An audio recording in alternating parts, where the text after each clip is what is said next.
আবারও অভিযোগে বিদ্ধ তৃণমূল। এবার প্রাক্তন মেয়র পরিষদ তারক সিং এবং তার ছেলে অমিত সিং এর বিরুদ্ধে মুখ খুলেন দমদমের বাসিন্দা এক প্রৌঢ়। তোলাবাজি এবং জমি জবরদখলের অভিযোগ তুললেন তিনি।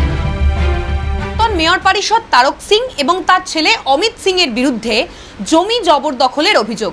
শুধু তাই নয়, প্রতিবাদ করতে গেলে দমদম নিবাসী এক প্রৌঢ়া তাকে রীতিমতো ভয় এবং হুমকি দেখানোর অভিযোগপত্রে তিনি লিখেছেন যে বন্দুক মাথায় ঠেকিয়ে তাকে হুমকি দেখানো হয়েছে, ভয় দেখানো হয়েছে এবং অশ্রাব্য গালিগালাজ করা হয়েছে। জাজেন্দার সিং তিনি বেহালা থানায় একটি লিখিত অভিযোগ দায়ের করেছেন। কথা বলে জানার চেষ্টা করব আপনার ঠিক কি অভিযোগ, কার বিরুদ্ধে অভিযোগ এবং কি এই অভিযোগ করছেন থানায়। জমিনটা 2017-তে গিয়ে দেখছি দিওয়াল লেবার দিয়ে খোঁজাচ্ছে। আমি বলি কেন ভাই, কে খুঁজছো তোমরা? তখন বলছে যাও তুমি অমিত সিং কাছে যাও। আমি বলি কেন? অমিত সিং বলে না, এই জমিন অমিত সিং কিনেছে। আমি বলি অমিত সিং কবে কিনে নিল? তখন আমি লেবারদেরকে সরিয়ে দিই, ওখান থেকে সরিয়ে দেওয়ার পর অমিত সিং আবার অনেক ছেলেগুলোকে পাঠালো। আমি ভয়তে ওখান থেকে চলে গেলাম অমিত সিংয়ের অফিসে অল পেপারস নিয়ে।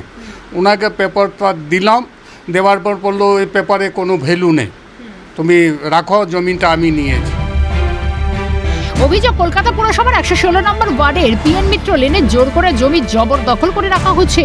তৃণমূল সরকারের আমলে থানায় জানিয়েও লাভ হয়নি। পুরসভার দ্বারস্থ হয়েছিলেন তিনি, কিন্তু সুরাহা মেলেনি। এমনকি তৎকালীন মুখ্যমন্ত্রীর দপ্তরেও অভিযোগ হলেও উল্টে তারক সিং এবং তার ছেলের হুমকি ও ভয় দেখায় বলে অভিযোগ প্রৌঢ়। তারক সিংয়ের কাছে, তারক সিং, আমি আমার ওয়াইফ আর ছেলে 2-3 জনে গেছি। তো আমাকে তারক সিং বলছে যে তুমি ওই জমিটা আমরা কিনে নিয়েছি, তোমাকে 10 লাখ টাকা দিচ্ছি, তুমি 10 লাখ টাকা দিয়ে কবরডাঙ্গা ওইদিকে গিয়ে জমি নিয়ে বাড়ি করো। আমি বলি কেন?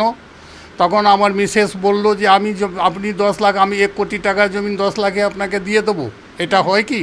তখন আমার মিসেসকে গালিগালাজ করতে লাগলো যে বদতমিজ, যে औरतকে কেন এনেছো? এই অভিযোগপত্র লিখেছেন যে বন্দুকের গান মাথায় ঠেকিয়ে, এটা আমি বলছি। তখন আমাকে এরকম মানে এক ভয় দেখালো। আমি ভয় খেয়ে মানে তোমাকে জান মারवा देगा, ये कर देगा, बंदूक से ये कर देगा, अमुक तुमुक अनेक रकम এ দেখিয়েছো। এই তারক সিং, এই পার্সোনাল তারক সিং, অমিত সিং বলছেন। তারক সিং বলছে কোনো ব্যবস্থা গ্রহণ করলো না, মুখ্যমন্ত্রী করলো না, তারকও করলো না, মেয়রও করলো না। ঘটনার পর থেকে এলাকা ছাড়া ওই প্রৌঢ় দম্পতি বেহালা থেকে তারক সিং এবং তার ছেলের আতঙ্কে চলে আসতে হয় দমদমে, এমনটাই অভিযোগ।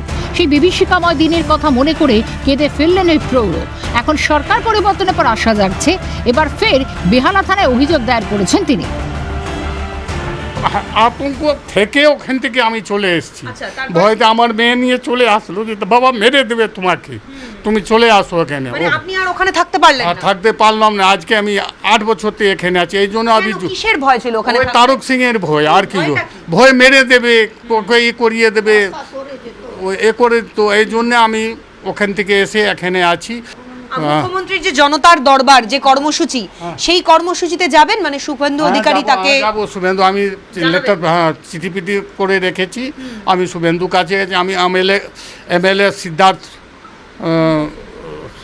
শঙ্কর সিদ্ধার্থকে আমি চিঠি করে অলরেডি করে দিয়েছি। থানাও করে। মানে পূর্বতন সরকারের আমলে যে অভিযোগগুলো করছিলেন, এবার নতুন সরকার এসেছে, পালা বদল হয়েছে, আশা করছি এই জন্য তো দৌড়ঝাঁপ করছি আমি। তারক সিং এবং তার ছেলে অমিত সিং এর ভয় রীতিমতো এলাকা ছাড়া। তিনি একেবারে বেহালা থেকে তাকে দীর্ঘ বেশ কয়েক বছর ধরে বসবাস করতে হচ্ছে দমদমে। নতুন সরকারের কাছে তাদের দাবি যে অবিলম্বে পুলিশ প্রশাসন যাদের বিরুদ্ধে অভিযোগ তিনি করছেন, অর্থাৎ প্রাক্তন এই মেয়র পরিষদ তারক সিং এবং তার ছেলে কাউন্সিলর অমিত সিং, এদের দুজনের বিরুদ্ধে যথোপযুক্ত ব্যবস্থা গ্রহণ করুক প্রশাসন।